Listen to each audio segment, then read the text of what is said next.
lagabog. Ang tunog ng nabasag na salamin ay tila isang kidlat na gumuhit sa katahimikan ng mansyon ng mga Del Fierro. Hindi man lang napakurap si Alejandro Del Fierro na natili siyang nakatayo sa bukana ng kanyang opisina. Ang mga kamay ay nasa bulsa ng kanyang mamahaling slacks. Hindi gulat ang nasa mukha niya, kundi isang malamig na pagtitimpi na mas nakakatakot pa kaysa sa isang sigaw. Dahan-dahan, ibinaling niya ang kanyang tingin sa pinanggalingan ng tunog. Doon, sa paanan ng engrandeng hagdanan, nakaluhod ang isang babae. Nanginginig, namumutla. Pinupulot ang mga piraso ng bubog na nagkalat sa makintab na sahig na gawa sa marmol. Sa gitna ng mga bubog, nakatihaya ang larawan. Ang huling larawan ng kanyang pamilya na buo pa sila. Ang nangiti ng kanyang ama, ang yakap ng kanyang ina, ang tawa nilang magkakapatid. Isang alaala na ngayon ay basag na rin. Ang babaeng nakaluhod ay si Aniela Cruz. Bago pa lang siya sa mansyon, 1 linggo pa lang.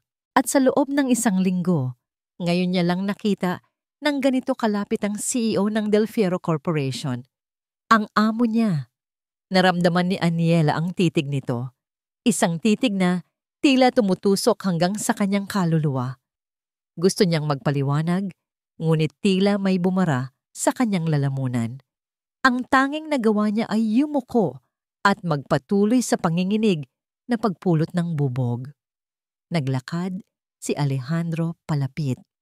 Bawat hakbang niya ay mabigat, may awtoridad.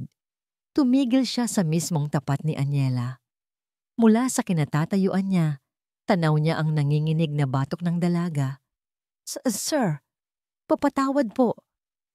Halos pabulong na, sabi ni Aniela. Ay hindi ko po sinasadya. Nadulas lang po sa kamay ko habang nagpupunas. Hindi umimik si Alejandro. Naramdaman ni Aniela ang pag-init ng kanyang mga mata. Magsisimula na siyang umiyak. Ito na siguro ang katapusan niya sa trabahong ito. Ang trabahong kailangan niya para sa pag-aaral ng kapatid niya, para sa mga utang na dapat bayaran. Inangat niya ang kanyang nangingilid na mga luha at napatingin sa mga mata ni Alejandro. At doon, sa mga matang yon, may nakita siyang kakaiba. Hindi lang galit, may isang bagay na mas malalim. Isang pamilyar na sakit. Inaasahan niya ang sigaw, ang mura, ang utos na lumayas siya. Pero wala. Nakatitig lang ito sa kanya. Ang panga ay mariing nakatiim, na para bang may isang malakas na puwersa sa loob niya na pinipigilan niyang kumawala. Nakita niya ang paggalaw ng mga daliri nito sa loob ng bulsa, na tila nagpipigil na may ibang gawin. Alejandro, anong nangyayari dito? Isang matinis na boses ang bumasag sa kanilang pagtititigan. Kasabay ng pagpasok ni Doña Victoria Del Fierro, ang ina ni Alejandro, ay ang pagbabago ng hangin sa paligid. Ang tensyon ay naging yelo. Nakita ng Donya ang basag na larawan at ang kanyang mga mata ay agad na nanlisik. Hindi sa larawan, kundi sa nakaluhod na si Aniela. Walang hiya kang babae ka.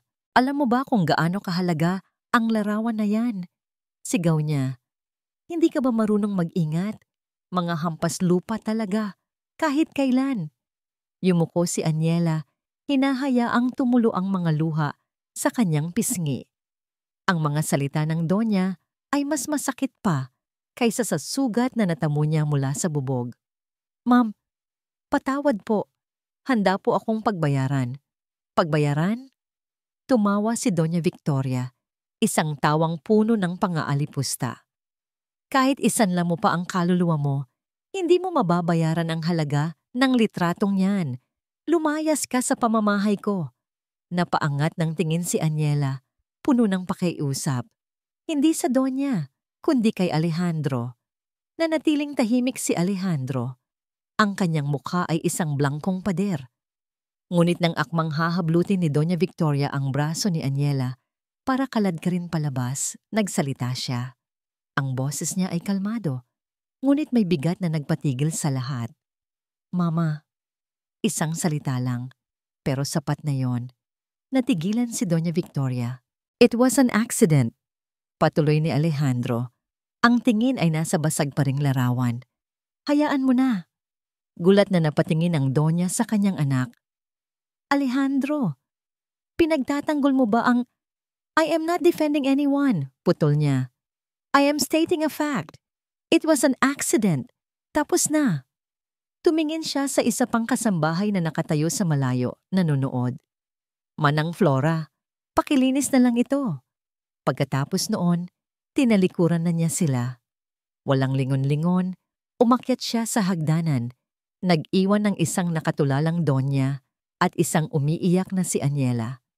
Nang mawala na si Alejandro sa paningin, humarap muli si Doña Victoria kay Aniela. Ang nangiti sa kanyang labi ay nawala. Napalitan ng isang malamig na tingin. Lumapit siya, halos idikit ang kanyang bibig sa tainga ng dalaga, at bumulong. Ang boses niya ay mahina, ngunit puno ng lason. Sa mansyon na ito, ang mga bagay na nababasag ay hindi na nabubuo. Huminga siya ng malalim, na para bang nilalasap ang takot ni Aniela. Tandaan mo yan. Hindi makatulog si Aniela. Sa maliit na kwarto para sa mga katulong sa likod ng mansyon, paulit-ulit na naglalaro sa isip niya ang mga salita ni Doña Victoria. Sa mansyon na ito, ang mga bagay na nababasag ay hindi na nabubuo. Tandaan mo yan. Ang mga salitang iyon na ibinulong na may kasamang yelo sa bawat titik ay tila isang sumpa. Napayakap siya sa kanyang sarili.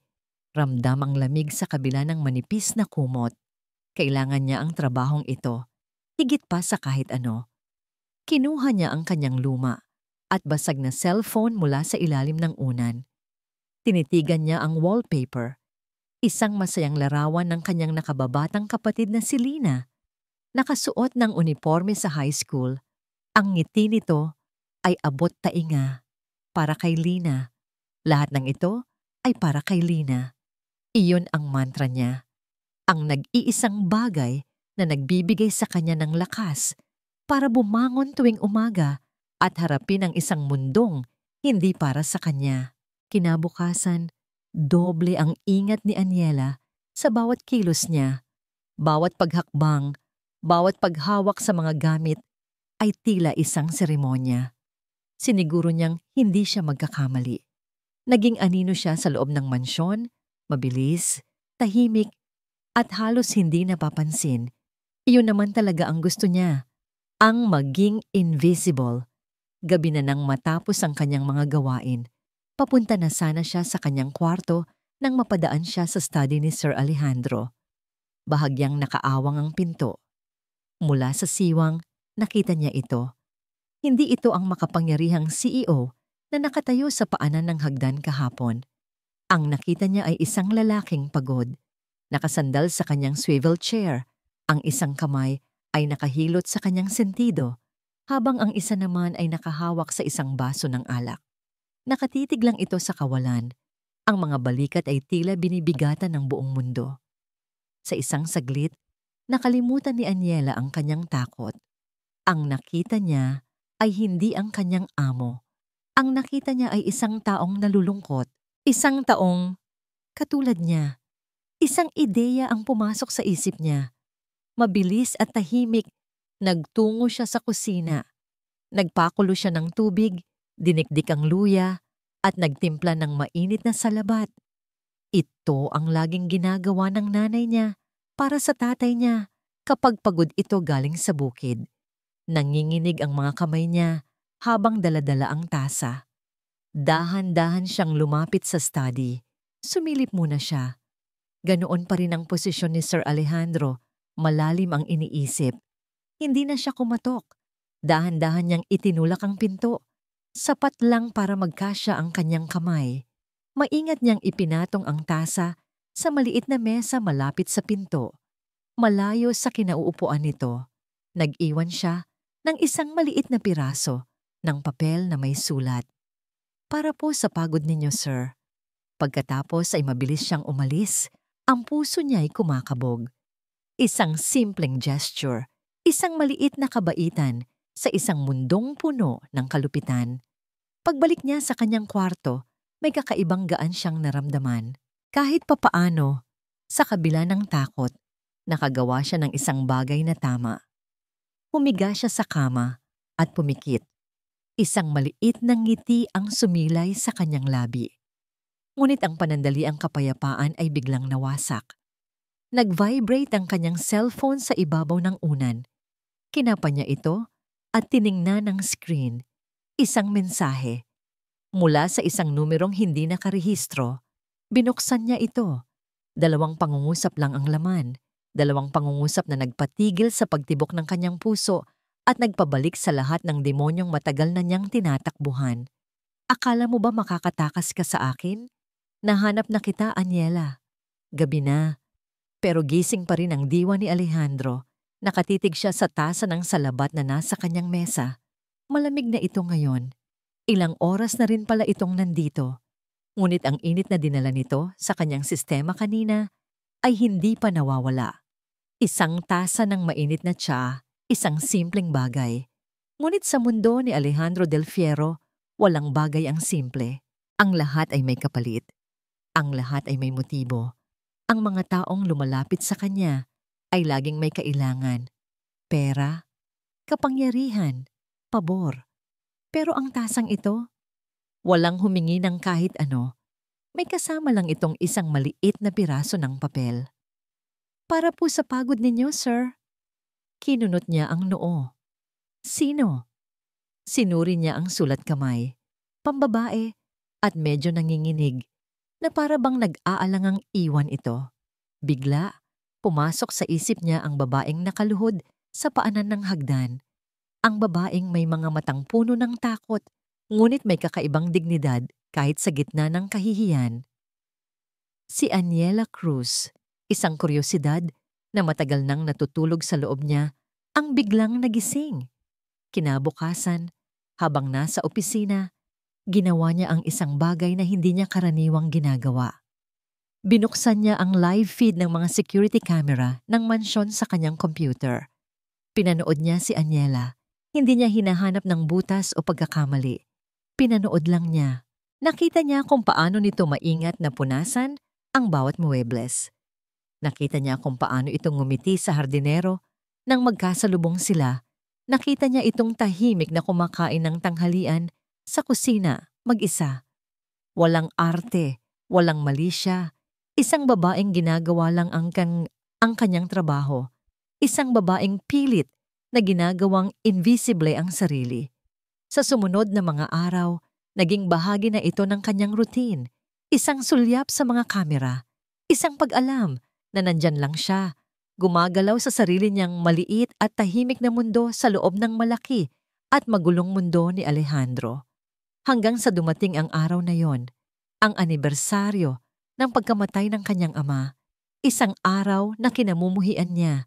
Isang araw na nagpapaalala sa kanya ng lahat ng nawala.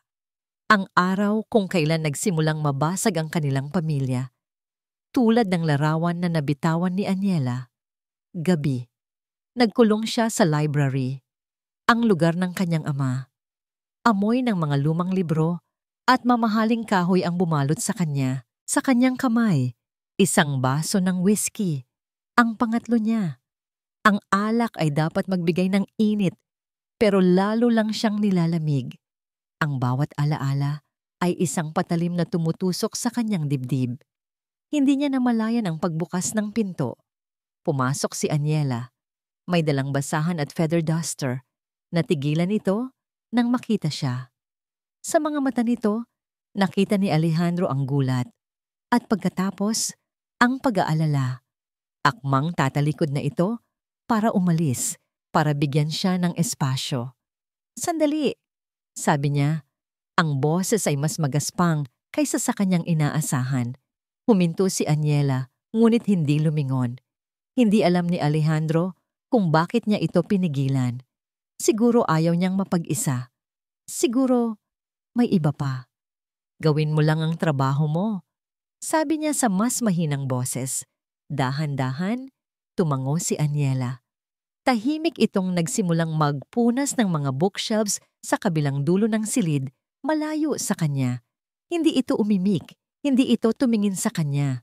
Ngunit ramdam ni Alejandro ang presensya nito. Isang presensyang kalmado, hindi mapanghusga. Nang matapos ito, naglakad ito papunta sa pinto. Ngunit bago ito tuluyang lumabas, huminto ito sa isang maliit na mesa malapit sa kinauupuan niya. Maingat nitong inilapag ang isang baso ng tubig at 2 tableta ng pain reliever. Pagkatapos, walang salitang namutawi, umalis na ito, isinasara ang pinto nang walang tunog. Naiwan si Alejandro na nakatitig sa baso ng tubig at sa mga tableta. Isang alon ng emosyon ang humampas sa kanya. Isang emosyon na hindi niya naramdaman sa loob ng maraming taon. Hindi awa sa sarili, hindi galit, kundi pag-unawa. Sa isang sulyap, nakita ng babaeng iyon ang sakit na itinatago niya sa buong mundo. At imbis na tanungin o husgahan, binigyan niya ito ng lunas sa pinakatahimik na paraan. Ang pader na matagal niyang itinayo sa paligid ng kanyang puso.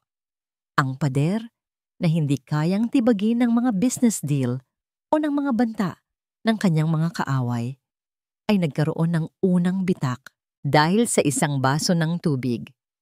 Mula sa labas ng library, sa dilim ng pasilyo, nakatayo si Doña Victoria. Hindi niya narinig ang nangyari sa loob, pero nakita niya ang lahat sa paglabas ni Aniela. At higit sa lahat, nakita niya ang pagbabago sa ekspresyon ng kanyang anak nang pagmasdan nito ang pag-alis ng dalaga. Hindi iyon ang tingin ng isang amo sa isang utusan. Iyon ay isang tingin na puno ng isang bagay na mas malalim. Isang bagay na kinatatakutan ni Doña Victoria. Mabilis siyang tumalikod. Ang puso'y puno ng determinasyon at takot. Kinuha niya ang kanyang cellphone. Nagdial ng isang numero. Nang may sumagot sa kabilang linya, ang kanyang boses ay matigas at walang bahid ng pag-aalinlangan. May ipapagawa ako sa'yo, sabi niya. May isang babae. Aniela Cruz ang pangalan. Huminga siya ng malalim. Gusto kong malaman ang lahat tungkol sa babaeng yan. Kahit anong dumi, halongkatin mo. Ang cellphone iba ni Aniela ay naging isang bomba na nakakandong sa kanya. Naghihintay ng tamang oras para sumabog. Mula nang matanggap niya ang mensaheng iyon, ang bawat araw ay naging isang paglalakad sa ibabaw ng maninipis na bubog. Bawat tunog ng notifikasyon mula sa cellphone ng ibang kasambahay ay nagpapatindig ng kanyang balahibo. Bawat sulyap sa kanyang sariling telepono, na ngayon ay laging naka-silent mode at nakatago sa lalim ng kanyang bulsa, ay nagdudulot ng malamig na kaba sa kanyang sikmura. Si Marco. Nahanap na siya. Ang anino ng nakaraan na pilit niyang tinatakasan ay humahabol na pala sa kanya. Dahil sa takot, naging malapitin siya sa pagkakamali. Muntik na niyang mabasag ang isang mamahaling plorera. Natapunan niya ng tubig ang sahig na kararating lang ni Doña Victoria. Bawat pagkakamali ay sinusuklian ng masasamang titig mula sa Doña. Mga titig na nagsasabing, isang pagkakamali pa at sa kalsada ka pupulutin. Wala ka ba sa sarili mo, babae? Madalas nasita sa kanya ni Mana ng Flora, ang mayordoma. Mag-ingat ka. Tandaan mo kung saan ka nakatapak. Alam ni Aniela, araw-araw niyang pinapaalalahanan ang sarili niya. Ngunit ang takot ay isang lason na unti-unting kumakalat sa kanyang sistema. Pinaparalisa ang kanyang mga kamay, ginugulo ang kanyang isip. Isang hapon, habang nag-aayos siya ng mga halaman sa hardin, muli siyang napasulyap sa gate ng mansyon. Iniisip kung kailan ito biglang bubukas at iluluwa ang lalaking kinatatakutan niya. Sa sobrang pag-iisip, hindi niya namalayan ang isang presensya sa kanyang likuran. Ang mga rosas na yan. Halos mapatalon si Aniela sa gulat. Nang lumingon siya, nakita niya si Sir Alejandro, nakatayo ilang hakbang lang mula sa kanya. Suot ang isang simpleng puting polo shirt. Wala ang kanyang business suit. Wala ang kanyang malamig na aura ng isang CEO. Tumingin ito sa mga rosas na inaayos niya. Paborito yan ng ama ko. Napatulala si Aniela. Ito ang unang beses na kinausap siya nito tungkol sa isang bagay na personal. Ah, opo sir. Nauutal niyang sagot. Magaganda po kasi sila. Tumango si Alejandro, ngunit ang tingin nito ay lumipat mula sa mga rosas papunta sa kanya. Tila sinusuri siya. Tila may nakikita itong hindi nakikita ng iba. You seem troubled these past few days, Aniela. Sabi nito sa mahinang boses. Hindi ito isang tanong ng amo, kundi isang simpleng obserbasyon. Napayuko si Aniela. Pinaglaruan ang dala niyang gunting panabas. Pipasensya na po, sir. Marami lang pong iniisip. Tungkol sa nabasag na larawan pa rin ba? Umiling siya. Hindi na po, sir. Kasalanan ko po talaga yon. Isang sandali ng katahimikan ang namagitan sa kanila. Ang tanging maririnig ay ang huni ng mga ibon at ang lagaslas ng fountain sa gitna ng hardin. Inaasahan ni Aniela na aalis na ito, ngunit nanatili itong nakatayo roon. Kung may problema ka sa trabaho, pagsisimula nito, sabihin mo lang kay Manang Flora. Tumango si Aniela. Pero kung ang problema ay iba, pagpapatuloy nito, tila nag-aatubili. Tandaan mo, ang mga empleyado ng Del Fierro Corporation ay may karapatan sa tulong, personal man o hindi. Napaangat ng tingin si Aniela, gulat sa narinig. At sa sandaling iyon, sa ilalim ng sinag ng hapon, nakita niya ito. Isang bahagyang pag-angat ng gilid ng labi ni Alejandro. Isang nangiti. Halos hindi ngiti, pero para kay Aniela, sapat na yon. Isang patak ng liwanag sa madilim niyang mundo. Isang assurance na sa kabila ng lahat, may isang taong nakakakita sa kanya. Hindi bilang isang utusan na walang kwenta, kundi bilang isang tao. Salamat po, sir, sabi niya. At sa unang pagkakataon, sa loob ng maraming araw, isang tunay na ngiti ang sumilay sa kanyang mga labi. Tumangulang si Alejandro bago ito tumalikod at naglakad pabalik sa loob ng mansyon. Naiwan si Aniela sa hardin. Yakap-yakap ang isang kakaibang init sa kanyang dibdib. Isang panandaliang pag-asa. Isang pakiramdam na marahil dito sa lugar na ito, maaari siyang maging ligtas. Ngunit mula sa bintana ng kanyang silid sa ikalawang palapag, may isang pares ng matang matamang nagmamasid sa eksena sa hardin. Ang mga mata ni Doña Victoria. Nakita niya ang lahat. Ang pag-uusap, ang pagbabago sa kilos ng kanyang anak. At ang ngiti. Ang ngiting iyon sa labi ni Alejandro na matagal na niyang hindi nakikita, na ngayon ay ibinibigay sa isang hamak na katulong.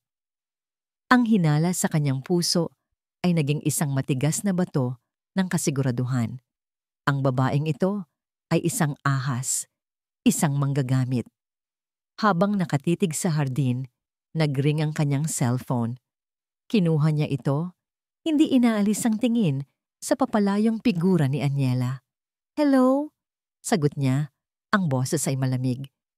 Ma'am Victoria, sabi ng boses sa kabilang linya. Ang pribadong investigador. Good afternoon po.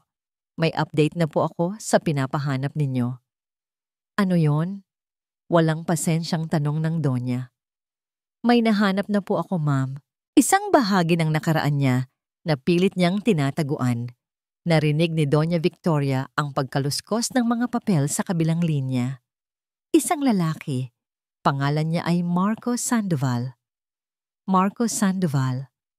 Paulit-ulit na binigkas ni Doña Victoria ang pangalan sa kanyang isip. Tunog karaniwan. Ngunit alam niyang sa likod ng pangalang iyon ay nagtatago ang susi para sirain si Aniela Cruz. Ano ang tungkol sa kanya? Tanong niya sa investigador sa kabilang linya. Ang boses ay kalmado, ngunit may pahiwatig ng pagkasabik. Dating kasintahan po ni Aniela Cruz, ma'am, mula sa probinsya nila. Pero hindi naging maganda ang hiwalayan. May record po ng panggugulo itong si Marco. mga maliliit na kaso, pero nagpapakita ng pagiging bayolente. Ayon sa mga nakalap kong impormasyon, tumakas daw po si Aniela papuntang Maynila para iwan ang lalaking ito. Isang ngisi ang unti-unting gumuhit sa mga labi ni Doña Victoria. Isang ngising hindi aabot sa kanyang mga mata. Perpekto. Nasaan siya ngayon? Nasa Maynila rin po, ma'am. Nagtatrabaho bilang bouncer sa isang bar sa Quezon City. Tila hinahanap pa rin niya si Aniela. Ibigay mo sa akin ang lahat ng impormasyon tungkol sa kanya. Utos ng Donya. Address, numero ng telepono, lahat. Pagkatapos ng tawag, matagal na nakatayo si Doña Victoria sa tabi ng bintana. Ang kanyang isip ay naglalakbay na, bumubuo ng isang plano. Hindi isang planong simple, isang planong siguradong dudurog sa pagkatao ng babaeng kinamumuhian niya. Samantala, sa ibaba, si Alejandro ay abala sa pag-aayos para sa isang mahalagang gabi. Ang Del Fierro Corporation ay mag-host ng isang charity ball, isang taunang kaganapan na nagpapakita ng kapangyarihan at impluwensya ng kanilang pamilya. Habang inaayos niya ang kanyang kurbata sa harap ng salamin, hindi niya maiwasang isipin ang pag-uusap nila ni Aniela sa hardin. Ang takot sa mga mata nito at ang panandaliang liwanag nang nangitian niya ito. May mali. Alam niyang may mabigat na dinadala ang dalaga. At sa hindi maipaliwanag na dahilan, gusto niyang tumulong.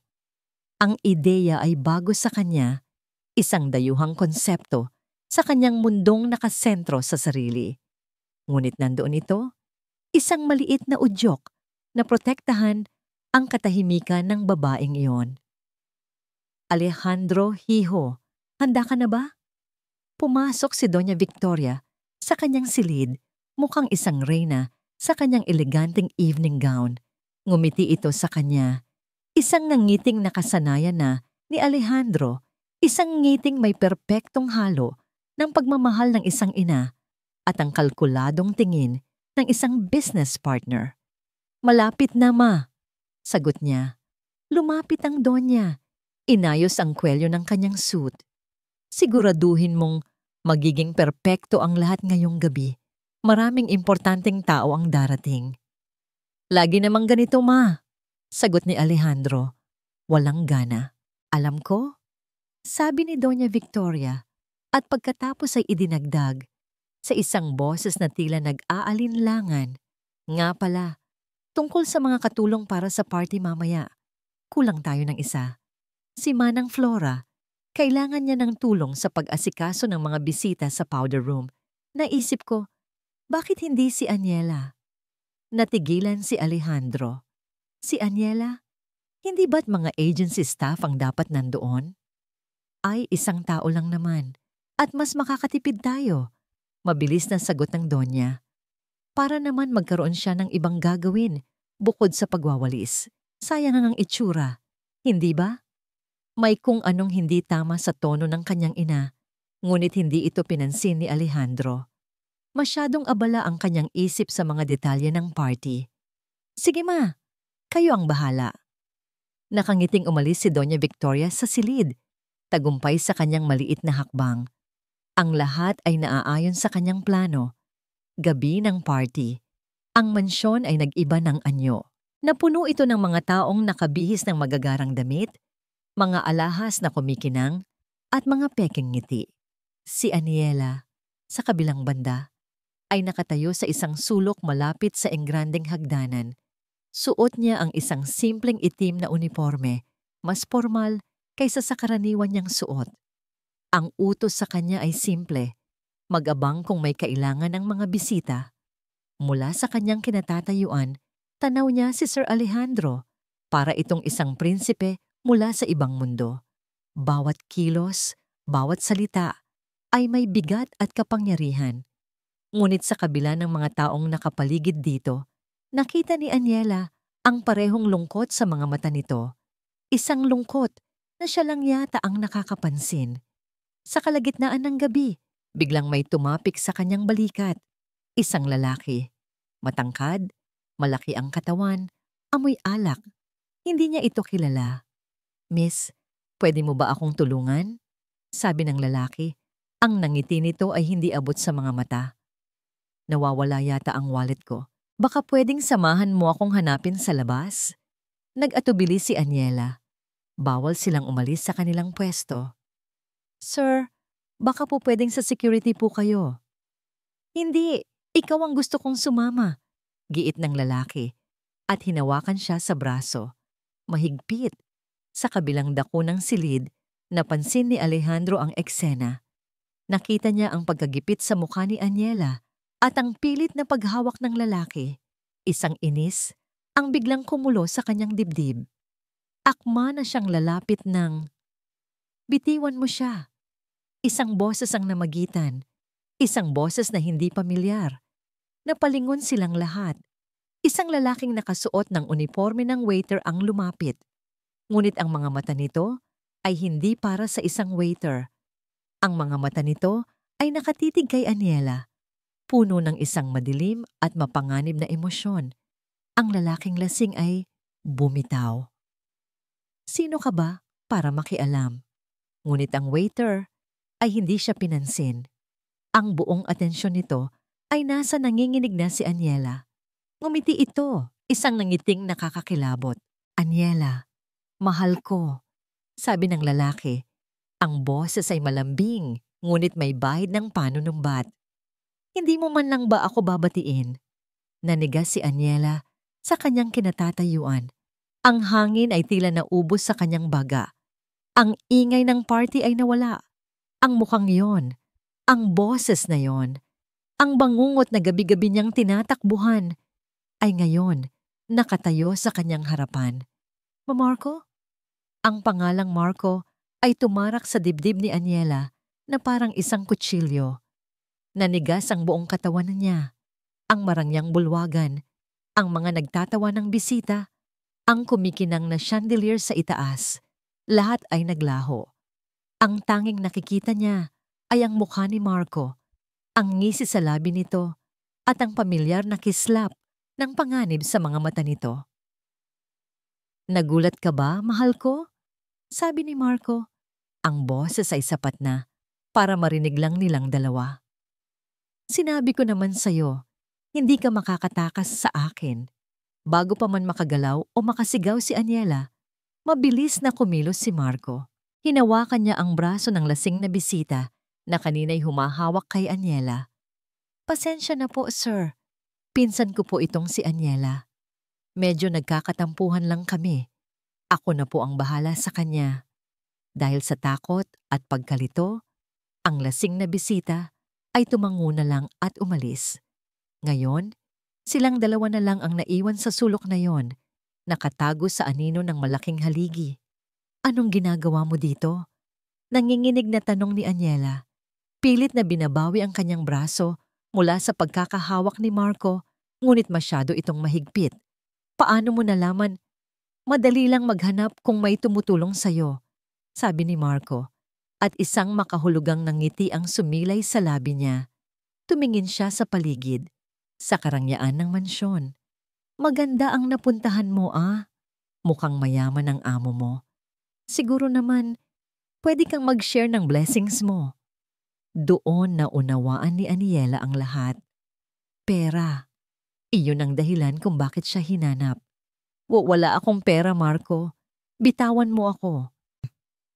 "Wala?" Tumawa siya ng mahina. "Nagtatrabaho ka sa ganitong lugar? Sasabihin mong wala kang pera?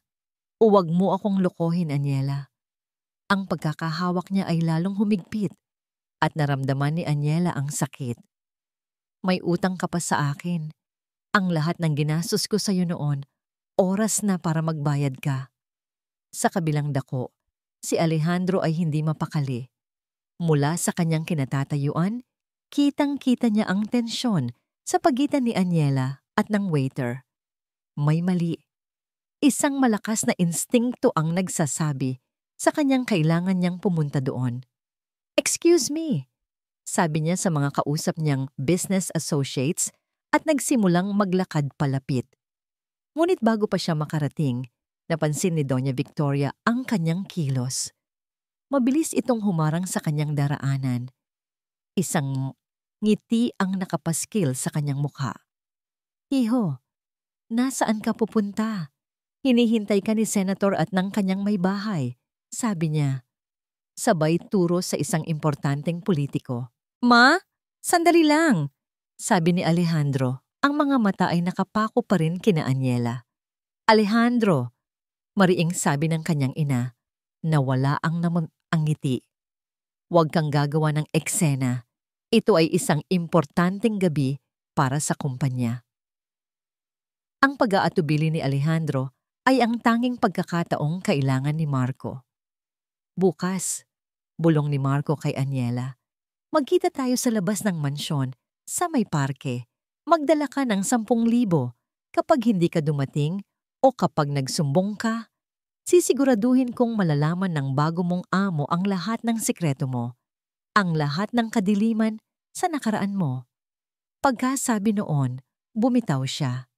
Inayos ang kanyang uniforme at muling naging isang ordinaryong waiter. Naglakad siya palayo at nawala sa gitna ng maraming tao na para bang isa lang siyang multo. Naiwan si Aniela na nanginginig. Sapo ang kanyang braso. Ang puso niya ay tila sasabog sa takot. Nang sa wakas ay makawala si Alejandro mula sa kanyang ina at makalapit kay Aniela, nakita niya itong namumutla. Ang mga mata ay puno ng luhang hindi pumapatak. Aniela, ayos ka lang ba? Tanong niya. Ang boses ay puno ng pag-aalala. Sino ang lalaking yon? Umiling lang si Aniela, hindi makapagsalita. Ang mga salita ay tila naipit sa kanyang lalamunan. Kung magsasabi siya ng totoo, matatapos ang lahat. Mawawalan siya ng trabaho. Masisira ang buhay niya. Wala po, sir. Pilit niyang sabi.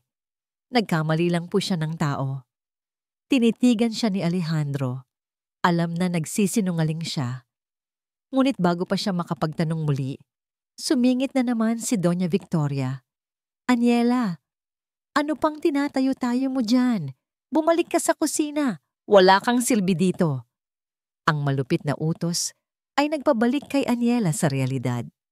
Walang nagawa si Alejandro, kundi panoorin si Aniela na mabilis na tumalikod at halos takbuhin ang daan papuntang kusina. Dala-dala ang isang sikretong mas mabigat pa kaysa sa mundo. At sa gitna ng isang gabing puno ng pagpapanggap, si Aniela ay nahaharap sa isang katotohanang hindi niya matatatakasan. Ang kanyang nakaraan ay hindi lang anino. Ito ay isang halimaw. At ngayon, gutom ito. Ang mga sumunod na araw ay isang malabong panaginip para kay Aniela. Isang bangungot. Ang banta ni Marco ay isang bombong pang may orasan na nakakabit sa kanyang leeg. Tik, tak, tik, tak. 10,000 piso. Saan siya kukuha ng ganoong kalaking halaga? Ang sahod niya ay sapat lang para sa ipinapadala niya kay Lina at sa kaunting natitira para sa sarili niya. Sinubukan niyang umutang sa ibang kasambahay, ngunit lahat sila ay may sariling problemang pinansyal. Ang bawat pag-iling na natatanggap niya ay isang dagdag na bigat sa kanyang dibdib. Naging balisa siya, laging tulala. Ang kanyang mga kamay ay laging nanginginig. 2 beses na siyang napagalitan ni Manang Flora dahil sa pagiging lutang. Aniela, umayos ka, sabi nito. Napapansin ka na ni Doña Victoria. Alam mo naman ang ugali noon. Oo, alam niya. At iyon ang mas lalo niyang kinatatakutan. Sa kabilang banda, napapansin din ni Alejandro ang lahat. Nakikita niya ang unti-unting pagkawala ng liwanag sa mga mata ni Aniela. Nakikita niya ang namumuo na mga pasa sa braso nito, kung saan ito hinawakan ng lalaking iyon, sa party. Nagtangka siyang kausapin ulit si Aniela. Isang umaga, nakita niya itong nag-iisa sa kusina. Aniela, tawag niya. Napalingon ito, gulat. Ang unang reaksyon nito ay takot. Tungkol sa nangyari noong gabi ng party, panimula ni Alejandro. Kung sino man ang lalaking iyon, Kung may problema ka, makakatulong ang kumpanya. Mayroon tayong programa para sa... Wala po yun, sir.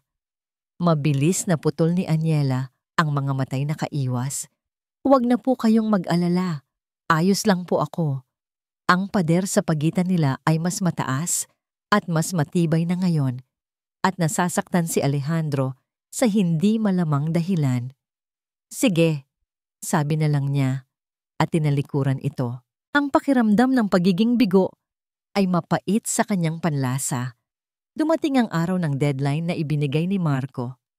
Wala pa ring pera si Aniela. Sa buong araw, para siyang bangkay na naglalakad. Tanggap na niya ang kanyang kapalaran. Sasabihin na ni Marco ang lahat. Mawawalan na siya ng trabaho. Babalik siya sa dati. Sa putik, gabi. Ang Del Fierro Corporation ay may isa pang malaking event. Ang paglulunsad ng kanilang bagong real estate project. Ang event ay ginanap sa isang 5-star hotel. Lahat ng importanteng tao sa lipunan ay naroon. Si Aniela ay kasama sa mga staff na dinala mula sa mansyon para tumulong. Habang naglalagay siya ng mga baso sa isang mesa, naramdaman niya ang pag-vibrate ng kanyang cellphone.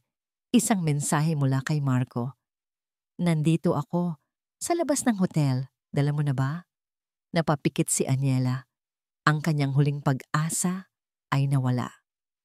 Wala, reply niya, ang mga daliri nanginginig. Patawad. Hindi na siya nagulat sa sumunod na reply. Sige, ikaw ang may gusto nito. Ilang minuto ang lumipas. Nagsasalita si Alejandro sa entablado. Nagpapasalamat sa mga bisita. Siya ang sentro ng atensyon, ang perpektong imahe ng tagumpay. Bigla, namatay ang malaking screen sa likod ni Alejandro. Nagkaroon ng bulungan sa mga audience. At pagkatapos, isang larawan ang lumitaw sa screen. Isang larawan ni Aniela. Ngunit hindi ang Aniela na kilala nila. Ito ay isang Aniela mula sa nakaraan. Mas bata, mas payat. Ang mukha ay puno ng pasa. Katabi niya sa larawan si Marco, nakaakbay. Ang ngiti sa labi ay mapang-asar. Napatigil ang lahat. Napatigil din si Alejandro sa pagsasalita.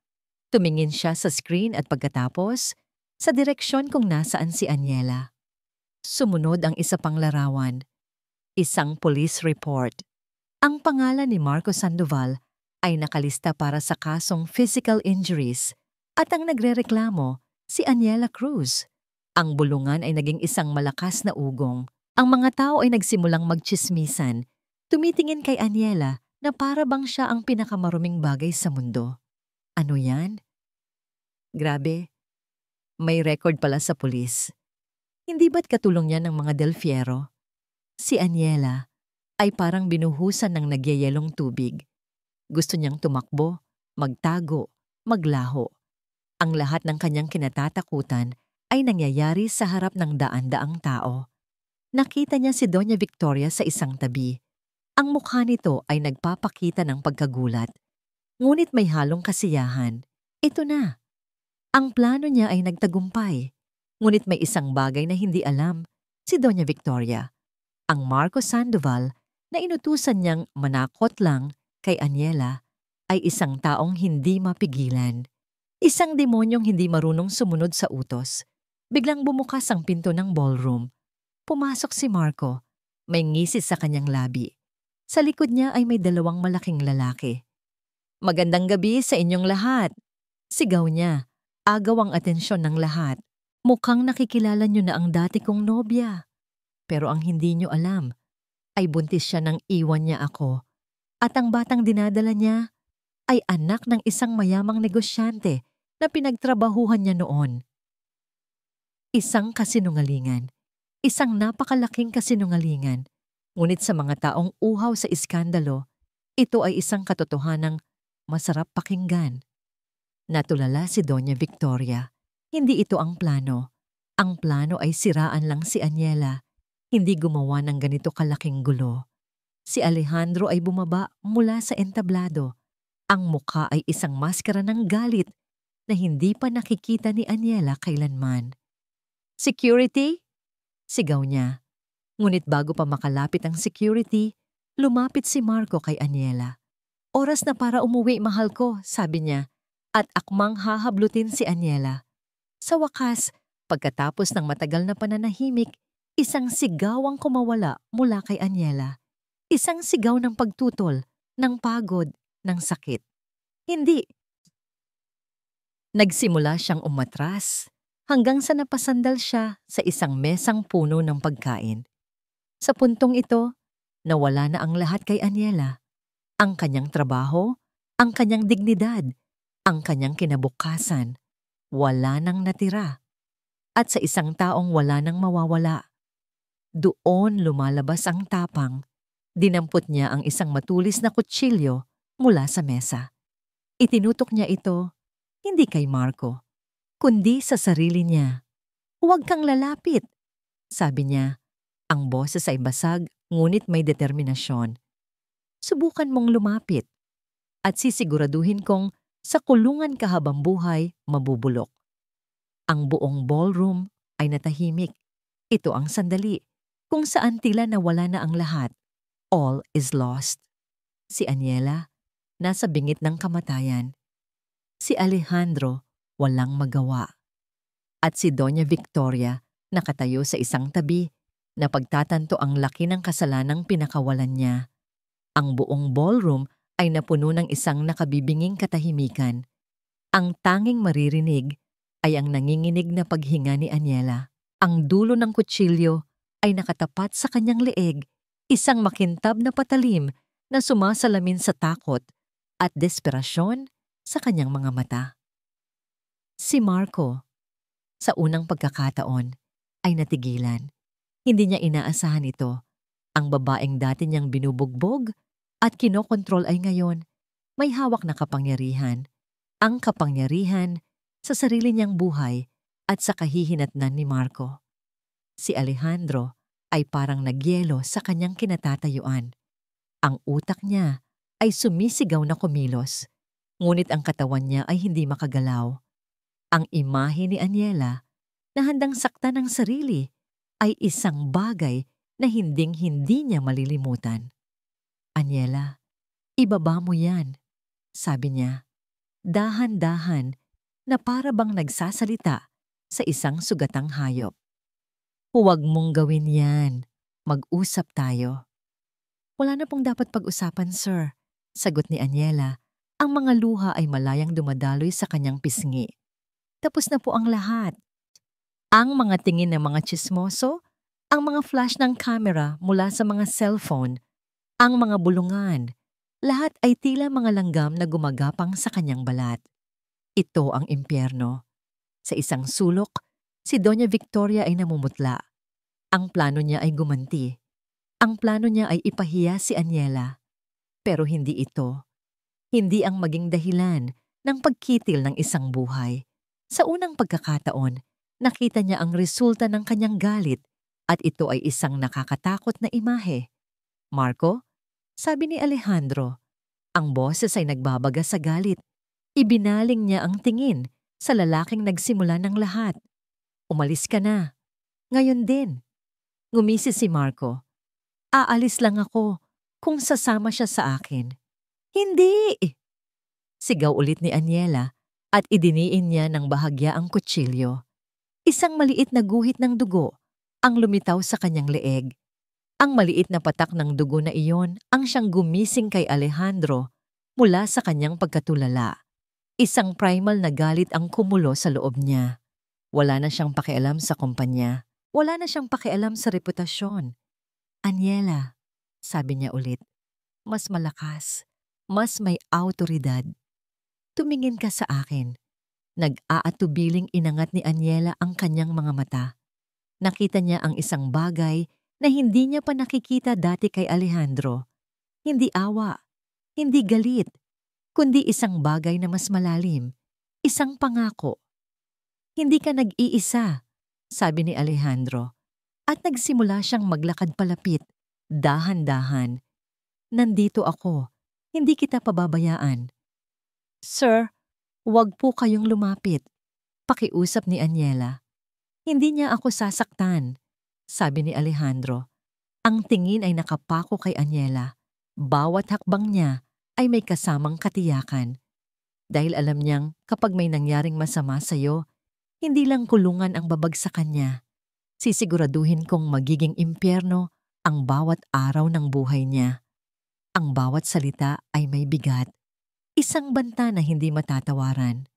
Naramdaman yon ni Marco. Naramdaman ng lahat sa silid.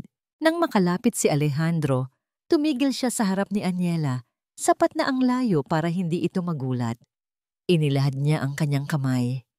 Ibigay mo sa akin ang kutsilyo, Aniela. Please. Nag-aalangan si Aniela. Ang pagbitaw sa kutsilyo ay pagbitaw sa kanyang huling depensa. Magtiwala ka sa akin, pakiusap ni Alejandro. Ang kanyang mga mata ay totoo. Walang bahid ng kasinungalingan. Dahan-dahan, na para bang kumikilos sa ilalim ng tubig, ibinaba ni Aniela ang kutsilyo at inilagay ito sa nakalahad na palad ni Alejandro. Sa sandaling bumitaw siya, ang lakas na nagpapanatili sa kanya ay biglang nawala. Nanghina ang kanyang mga tuhod at napaluhod siya sa sahig, humahagulgol. Mabilis na ibinato ni Alejandro ang kutsilyo palayo at lumuhod sa tabi ni Aniela. Walang pag-aalinlangan, hinubad niya ang kanyang mamahaling suit jacket at ibinalot ito sa nanginginig na katawan ni Aniela. Tinatakpan siya mula sa mapanghusgang mga mata ng mundo. "Security!" Sigaw niya ulit at sa pagkakataong ito, mabilis na kumilos ang mga gwardya. Pinalibutan si Marco at ang mga kasama nito. "Hindi pa tayo tapos!" Sigaw ni Marco habang kinakaladkad siya palabas. Ngunit walang sino man ang nakikinig sa kanya. Ang atensyon ng lahat ay nasa sahig, sa CEO ng Del Fierro Corporation, na yakap-yakap ang kanyang umiiyak na katulong. Walang pakialam sa mga kamera, walang pakialam sa iskandalo. "Shhh! Tapos na! Ligtas ka na!" Bulong ni Alejandro kay Aniela. Sa gitna ng kaguluhan, isang tao ang lumapit sa kanila. Si Doña Victoria. Ang kanyang mukha ay puno ng pagsisisi.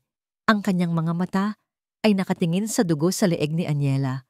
Pagkatapos ay sa kamay ni Alejandro na mahigpit na nakahawak sa dalaga. "Alejandro?" "Aniela," nauutal niyang sabi.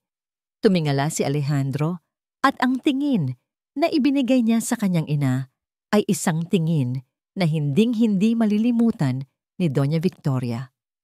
Isang tingin ng malamig na galit at matinding pagkadismaya. "Ikaw?" sabi ni Alejandro. Bawat salita ay mabigat. Ikaw ang may kagagawan nito. Hindi ito isang tanong. Ito ay isang deklarasyon. At sa katahimikan na sumunod, alam ng lahat ng naroroon, lalo na ni Doña Victoria, na ang katotohanan, ang pinakamasakit na katotohanan, ay lumabas na. Walang sino man sa mansyon ng mga Del Fierro ang nakatulog ng gabing iyon. Ang balita tungkol sa iskandalo sa party ay kumalat na parang apoy. Sa telebisyon, sa internet, sa mga social media, ang pangalan ng Del Fierro at ng isang misteryosong katulong ay nasa lahat ng dako. Ngunit sa loob ng mansyon, ang ingay ng mundo sa labas ay walang-wala kumpara sa bigat ng katahimikan sa loob. Dinala ni Alejandro si Aniela sa isang guest room, ang pinakamalayo sa silid ni Doña Victoria. Nilinis at ginamot niya mismo ang maliit na sugat sa leeg nito. Sa buong proseso, walang nagsalita. Si Aniela ay nakaupo lang sa gilid ng kama, nakabalot pa rin sa suit jacket ni Alejandro. Ang tingin ay blanko. Ang katawan ay hindi na nanginginig, ngunit tila wala ng buhay. Pagkatapos gamutin ang sugat, umupo si Alejandro sa isang silya sa tapat niya. Hindi niya ito iniwan. Binantayan niya ito buong gabi na para bang natatakot siya na kapag iniwan niya ito, bigla na lang itong maglalaw. Sa kabilang bahagi ng mansyon, sa kanyang marangyang silid, si Doña Victoria ay naglalakad pabalik-balik. Ang mga salita ni Alejandro, "Ikaw ang may kagagawan nito," ay umuulit-ulit sa kanyang isip. Oo, siya nga. Inamin niya ito sa kanyang sarili. Ang kanyang pagmamahal sa anak na naging lason dahil sa takot at pride ang nagtulak sa kanya na gumawa ng isang bagay na karumal-dumal. Gusto niyang protektahan si Alejandro, ngunit sa huli, siya ang naglagay dito sa pinakamatinding kahihiyan at muntik na siyang maging dahilan ng pagkamatay ng isang inosenteng tao. Kumatok siya sa pinto ng silid kung nasaan si Aniela. Walang sumagot. Kumatok siya ulit. Bumukas ang pinto at si Alejandro ang lumabas. Isinasara ang pinto sa likod niya. "Anong kailangan mo, ma?" Tanong niya. Ang boses ay walang emosyon na mas masakit pa kaysa sa isang sigaw.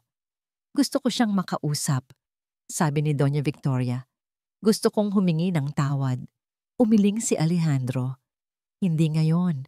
Kailangan niyang magpahinga. At kahit kailan, sa tingin ko, hindi mo pa rin deserve ang kanyang kapatawaran." Ang mga salita ay tumusok sa puso ni Doña Victoria. "Anak." "Wag, ma," putol ni Alejandro. "Pagod na ako. Pagod na akong intindihin ang mga ginagawa mo sa ngalan ng pagmamahal. Ang ginawa mo ay hindi pagmamahal. Kasakiman yon, takot, at halos may mamatay dahil doon." Tinalikuran siya ni Alejandro at pumasok muli sa silid. Isinasara ang pinto sa harap mismo ng mukha ng kanyang ina. Naiwan si Doña Victoria sa pasilyo, mag-isa, habang ang mga luhang matagal na niyang pinigilan ay nagsimula ng bumagsak. Kinabukasan, maagang nagising si Aniela. Sa pagmulat ng kanyang mga mata, ang unang nakita niya ay si Alejandro. Nakatulog sa silya, ang leeg ay nakabaluktot sa isang hindi komportableng posisyon. Kahit sa gitna ng sarili niyang sakit, nakaramdam siya ng awa para dito. Bumangon siya. Inalis ang jacket na nakabalot sa kanya at maingat na inilagay ito sa balikat ni Alejandro. Tinitigan niya ito sandali. Ang lalaking nagligtas sa kanya. Ang lalaking nagpakita sa kanya ng kabaitan sa kabila ng lahat. Pagkatapos, kumuha siya ng papel at ballpen mula sa mesa. Nagsulat siya ng isang maikling liham at tahimik na parang anino, umalis siya sa silid. Umalis siya sa mansyon. Nang magising si Alejandro, ang una niyang naramdaman ay ang bigat ng kanyang jacket sa kanyang balikat. At pagkatapos, ang kaba. Tumingin siya sa kama. Wala na si Aniela. Ang tanging naiwan ay isang nakatuping papel. Binuksan niya ito. "Sir Alejandro, salamat po sa lahat. Salamat sa pagligtas ninyo sa akin. Utang ko po sa inyo ang buhay ko, ngunit hindi ko na po kayang manatili. Sobrang gulo na po ang naidulot ko sa pamilya ninyo at sa pangalan ninyo. Wala po akong mukhang maihaharap sa inyo, lalo na sa ina ninyo. Patawad po. Huwag na po ninyo akong hanapin. Ligtas po ako. Panahon na para harapin ko ang sarili kong mga demonyo, mag-isa. Nagpapasalamat, Aniela." Kinuyom ni Alejandro ang papel sa kanyang kamay. Isang pamilyar na galit ang bumalik. Galit sa sarili, galit sa sitwasyon. "Hindi," sabi niya sa kawalan. "Hindi ka mag-iisa." Hindi siya nag-aksaya ng oras. Tumawag siya sa kanyang pinagkakatiwalaang security head. "Hanapin ninyo si Aniela Cruz," utos niya. "Gamitin niyo ang lahat ng resources ng kumpanya. Huwag kayong titigil hanggat hindi niyo siya nahahanap. At siguraduhin ninyong ligtas siya." Pagkatapos, hinarap niya ang susunod na problema. Nagpatawag siya ng isang press conference. Sa harap ng daan-daang kamera at reporter, tumayo si Alejandro Del Fierro, hindi bilang isang CEO na nagpapaliwanag, kundi bilang isang lalaking nagsasabi ng katotohanan. Ang mga kumakalat na balita ay may bahid ng katotohanan, ngunit kulang sa pinakaimportanteng detalye. Simula niya. Totoo, si Miss Aniela Cruz ay biktima ng pang-aabuso sa nakaraan at ang lalaking nanakit sa kanya ay ang parehong lalaking nanggulo sa aming event. Si Miss Cruz ay hindi isang criminal. Siya ay isang survivor. At tungkol sa Del Fierro Corporation, pagpapatuloy niya. Ako bilang CEO ay humihingi ng paumanhin kay Miss Cruz Nabigo kaming protektahan siya. Nabigo ang aming pamilya. At ako, personal, ay nabigo. Ang Del Fierro Corporation ay magbubukas ng isang foundation.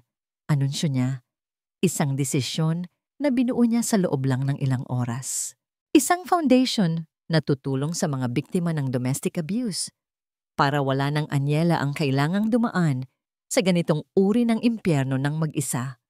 At sa huli, sabi niya, at tumingin siya diretso sa isang kamera na para bang kinakausap niya si Aniela.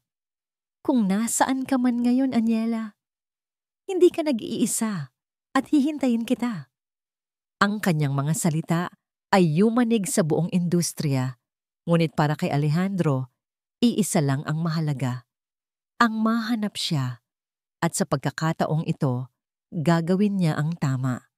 2 linggo ang lumipas, 2 linggo ng walang tigil na paghahanap. Sa tulong ng kanyang mga tauhan, sinuyod ni Alejandro ang bawat sulok ng Maynila. Ngunit si Aniela ay parang bula na naglaho. Ang anunsyo ni Alejandro sa press conference ay nagdulot ng malaking pagbabago.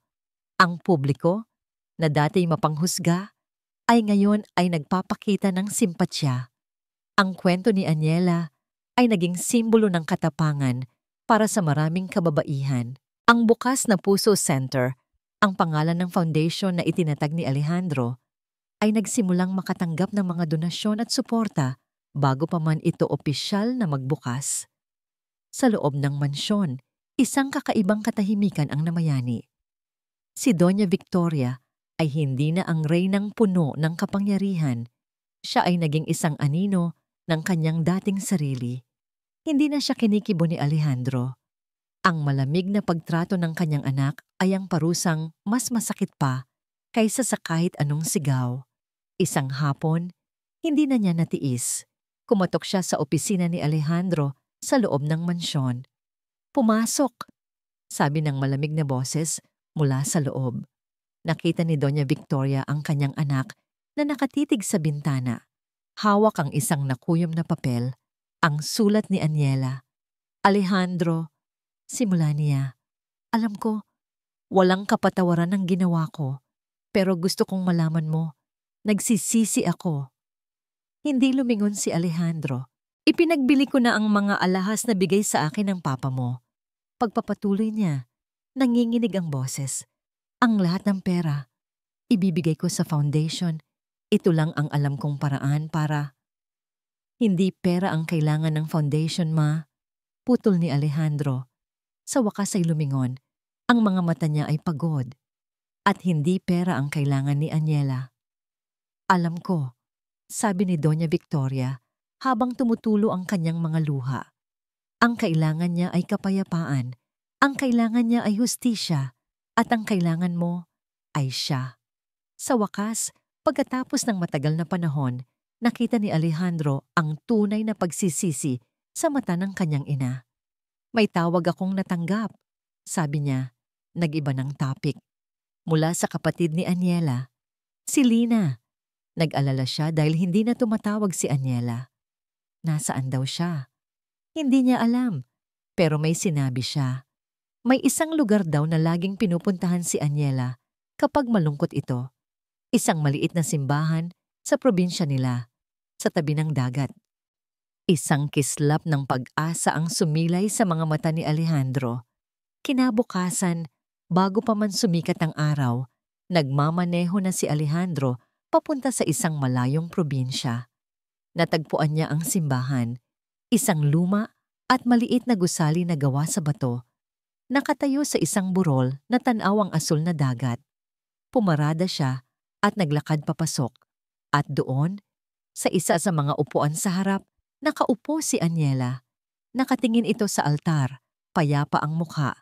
Tila ang bigat na matagal na niyang pinapasan ay bahagyang gumaan. Hindi niya namalayan ang pagdating ni Alejandro hanggang sa umupo ito sa tabi niya. Napalingon si Aniela. Gulat. Ang unang reaksyon niya ay tumayo para umalis. Ngunit pinigilan siya ng malumanay na paghawak ni Alejandro sa kanyang kamay. "Huwag ka nang umalis," pakiusap niya. "Please." Umupo muli si Aniela. Matagal silang hindi nagsalita, nakikinig lang sa tunog ng alon mula sa labas. "Bakit po kayo nandito, sir?" tanong ni Aniela sa wakas. "Dahil hinanap kita," sagot ni Alejandro. "At dahil gusto kong sabihin sa'yo na ang pangalan ko ay Alejandro, hindi sir." Isang maliit na ngiti ang sumilay sa labi ni Aniela, ang una sa loob ng maraming linggo. "Ang ganda dito," sabi ni Alejandro. "Dito po ako dinala ng nanay ko nung bata ako," kwento ni Aniela.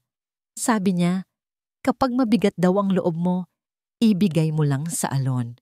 Ibabalik daw sa'yo ng dagat ang kapayapaan." "Nahanap mo na ba ang kapayapaan?" tanong ni Alejandro. Umiling si Aniela.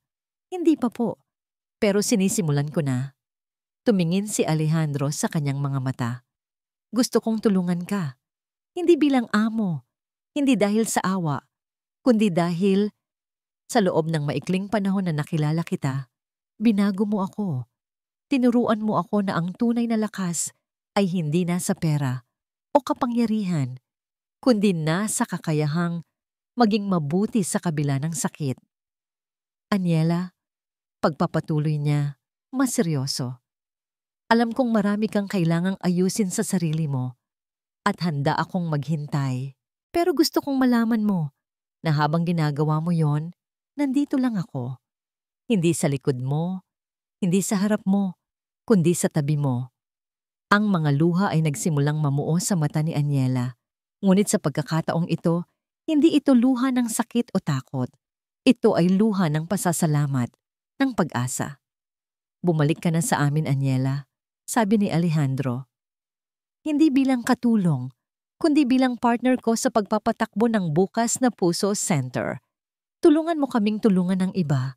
Gamitin natin ang sakit ng nakaraan para maging lunas sa hinaharap." Inilahad niya ang kanyang kamay, tulad ng ginawa niya sa ballroom. Sa pagkakataong ito, walang pag-aalinlangan na tinanggap ito ni Aniela. Ang kanyang mga daliri ay isinara sa palad ni Alejandro. Isang koneksyon na mas matibay pa kaysa sa salita. Lumabas sila ng simbahan at tumayo sa burol. Pinagmamasdan ang paglubog ng araw sa dagat. Ang kanilang kwento ay hindi natapos sa isang kasal o sa isang matamis na halik. Nagsimula ito sa isang pangako ng paghilom, ng pagbangon, at ng isang pag-ibig na nahanap hindi sa kabila ng mga basag na piraso ng kanilang buhay, kundi dahil dito. Magkahawak kamay, alam nilang pareho na ang daan sa hinaharap ay hindi magiging madali. Ngunit sa unang pagkakataon, hindi na sila natatakot dahil haharapin nila ito ng magkasama. 2 linggo ang lumipas. 2 linggo ng walang tigil na paghahanap. Sa tulong ng kanyang mga tauhan, sinuyod ni Alejandro ang bawat sulok ng Maynila.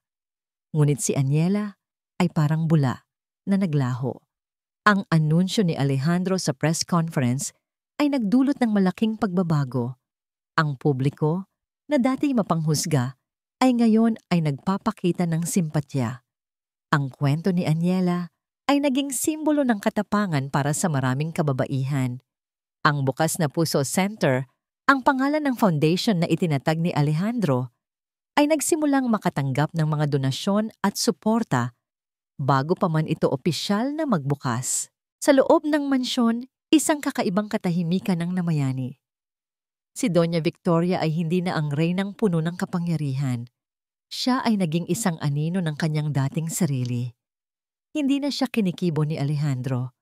Ang malamig na pagtrato ng kanyang anak ay ang parusang mas masakit pa kaysa sa kahit anong sigaw. Isang hapon, hindi na niya natiis. Kumatok siya sa opisina ni Alejandro sa loob ng mansyon. "Pumasok," sabi ng malamig na boses mula sa loob. Nakita ni Doña Victoria ang kanyang anak na nakatitig sa bintana. Hawak ang isang nakuyom na papel, ang sulat ni Aniela. "Alejandro," simula niya, "alam ko walang kapatawaran ang ginawa ko, pero gusto kong malaman mo, nagsisisi ako." Hindi lumingon si Alejandro. "Ipinagbili ko na ang mga alahas na bigay sa akin ng papa mo." Pagpapatuloy niya, nanginginig ang boses. "Ang lahat ng pera, ibibigay ko sa foundation. Ito lang ang alam kong paraan para hindi pera ang kailangan ng foundation, ma. Putol ni Alejandro. Sa wakas ay lumingon. Ang mga mata niya ay pagod. At hindi pera ang kailangan ni Aniela. Alam ko, sabi ni Doña Victoria, habang tumutulo ang kanyang mga luha. Ang kailangan niya ay kapayapaan, ang kailangan niya ay hustisya, at ang kailangan mo ay siya. Sa wakas, pagkatapos ng matagal na panahon, nakita ni Alejandro ang tunay na pagsisisi sa mata ng kanyang ina. May tawag akong natanggap, sabi niya. Nag-iba ng topic. Mula sa kapatid ni Aniela, si Lina. Nag-alala siya dahil hindi na tumatawag si Aniela. Nasaan daw siya? Hindi niya alam, pero may sinabi siya. May isang lugar daw na laging pinupuntahan ni Aniela kapag malungkot ito. Isang maliit na simbahan sa probinsya nila, sa tabi ng dagat. Isang kislap ng pag-asa ang sumilay sa mga mata ni Alejandro. Kinabukasan bago pa man sumikat ang araw, nagmamaneho na si Alejandro papunta sa isang malayong probinsya. Natagpuan niya ang simbahan, isang luma at maliit na gusali, nagawa sa bato, nakatayo sa isang burol, natanaw ang asul na dagat. Pumarada siya at naglakad papasok. At doon, sa isa sa mga upuan sa harap, nakaupo si Aniela. Nakatingin ito sa altar, payapa ang mukha. Tila ang bigat na matagal na niyang pinapasan ay bahagyang gumaan. Hindi niya namalayan ang pagdating ni Alejandro hanggang sa umupo ito sa tabi niya. Napalingon si Aniela, gulat. Ang unang reaksyon niya ay tumayo para umalis, ngunit pinigilan siya ng malumanay na paghawak ni Alejandro sa kanyang kamay. "Huwag ka nang umalis," pakiusap niya. "Please." Umupo muli si Aniela. Matagal silang hindi nagsalita, nakikinig lang sa tunog ng alon mula sa labas. "Bakit po kayo nandito, sir?" tanong ni Aniela sa wakas. "Dahil hinanap kita," sagot ni Alejandro.